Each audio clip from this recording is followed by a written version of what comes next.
মাথার উপর দিয়ে এইভাবে যাবে না। দাঁড়া, হাত নিচে দিয়ে যাচ্ছে। এইটা নয়। তারা এটা করছে, তারা এটা নয়।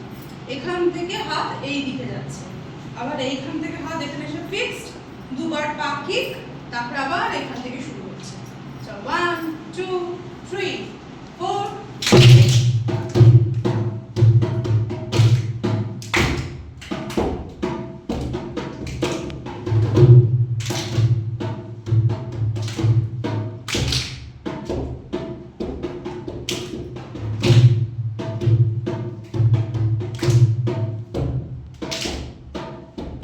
সামনে